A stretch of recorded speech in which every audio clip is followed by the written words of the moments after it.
It's the year 1996. Your mom's tired of taking you to your grubby little friend's house to play their Super Nintendo and Sega Genesis all the time. So she drives you to the mall, to the game store, next to the Radio Shack, don't ask me what that is, to buy you a new video game console. But when you get into the game store, not only do they have a Sega Genesis and Super Nintendo, but they have this thing called a PlayStation, and they also have something called a Sega Saturn. 1996 is a pretty good year. It's not the holy shit fire hotness that the fifth generation will become. I'm looking at you in 1998, but it's getting pretty good. While at the same time, we're putting those fourth generation boyos to bed. Also, we've got a very special guest joining the party.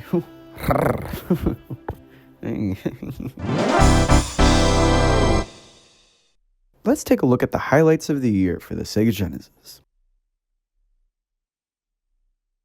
There are more games in this that came out on the Sega Genesis. This is kind of what I determined to be the highlights. Okay. Bugs Bunny, Double Trouble. I saw this. There's a level where you play as Bugs and like Daffy chases you while you try to complete the level. That's pretty cool. Pocahontas is this thing called a cinematic platformer. You also have Golden Axe 3, but it was only on the Sega Channel, which is like the Super Nintendo's satellite deal. So only if you had the Sega Channel, you would get Golden Axe 3. There's so many things. Sega. You do have a 2D version of Virtua Fighter 2, which is just like not the point of Virtua Fighter. I guess it's probably fine. I'm sure it's really confusing to grandma in 1996 specifying which version of Virtua Fighter 2 you want. And there's also Sonic 3D Blast, which we'll get to later. Sega in the mid-90s, they're like a confused romantic partner. They don't really know what they want. The Sega CD is dead. The 32X got 2 games. It got World Series Baseball, but it also came out on the Game Gear and the Genesis. And it also got The Amazing Spider-Man, Web of Fire. Is it good? Apparently not. So yeah, it's pretty easy to put the Genesis in 5th place. It's Sega's closing the door on it. The Nintendo 64 is launching in fall in North America, but you're not forgetting you Super Nintendo kids. You've got the final in a beautiful, beautiful, beautiful trilogy called Donkey Kong Country 3. You have Kirby Superstar, which on the title, what is it? 8 games in 1? 7 games in 1? It's cute. It's Kirby. And a big boy, if you're into JRPGs, Super Mario RPG. For the twilight year of the Super Nintendo, Nintendo said, hey, we got some bangers still. Here you go. There's also this game called Prehistoric Man, which, if you are a fan of boomer-coded caveman media, I got something for you. You have to save your caveman tribe, and your incentive to do so is you get to marry the chief's daughter who has really big ambitions. I know. Absolutely incredible stuff. The main character has this incredible Mel Blanc, Tom, Jerry, Bugs Bunny, Looney Tunes scream. Good shit. It was kind of hard for me to put Super Nintendo at number 4 because there are some really good games here, some classic games on Super Nintendo. However, it's 1996. We want 3D. Before I get on to the Sega Saturn, PlayStation, and Nintendo 64, I did want to take a look at the multi-platform releases that really in this year only apply to Sega Saturn and PlayStation. You've got Tomb Raider that comes out on both, but it's less buggy on PlayStation. Resident Evil comes out on PlayStation this year. It comes out on the Saturn in 1997. So there's a little bit of gray area here. I love Resident Evil. It's so fun. It's so goofy. And this intro, I hadn't really seen this intro in a while. So I know the voice acting for Resident Evil has always been like well known to be goofy as hell. There must be a casting pool in Japan. Like it's the same Americans that they get for the Godzilla movies, and they just are bad actors. Like they just got them because they're actually American or whatever ethnicity that's not Japanese, but they're like not. Oh man, it's great. Let's meet up in this hall.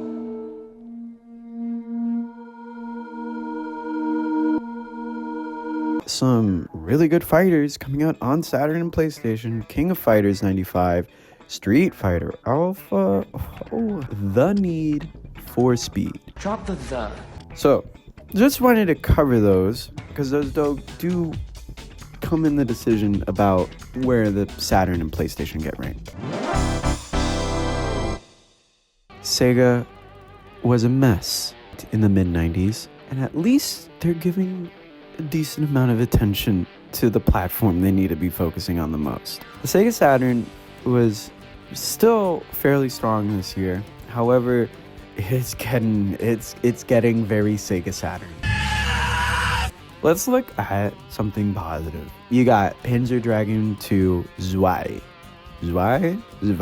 another very coveted Sega Saturn game. You also have Nights into Dreams, which is a very Sega cult classic, and I'm not gonna even try to step on toes because I know those Nights into Dreams fans, they will come after you. And there's also Virtual Cop 2, but like imagine coming home, unwinding, and just shooting a gun at your TV. We've got Mr. Bones.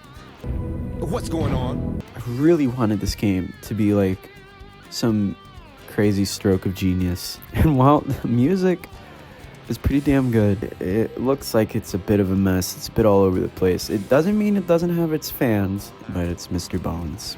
Oh, I see.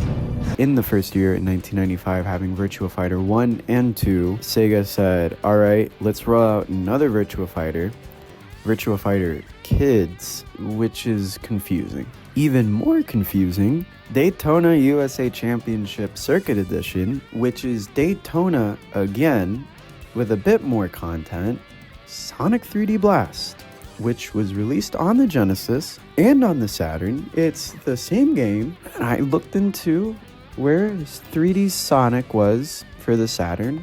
Don't go there. It's a disaster. If you bought a Sega Saturn, there's still good games this year. Just don't look over the fence. Don't look what's going on anywhere else. All right, the number 2 spot was really difficult for me. I cried. I took long showers. I looked in the mirror a lot. The extra year they had in the oven over the Sega Saturn and PlayStation, you can really feel it. The Nintendo games that come out that year, an interesting thing I noticed is that they really prioritize finding fun moving in 3D spaces. Mario 64. It's pretty much a given. This revolutionized everything. It changed everything. You don't need me to tell you that. Mario's jumping around. It's fluid. It's easy. Kids are still playing this game today. Pilot Wing 64. You're flying these really fun vehicles in a 3D space. It's a huge map. You're going up and down, over, around. It's crazy. It's fun.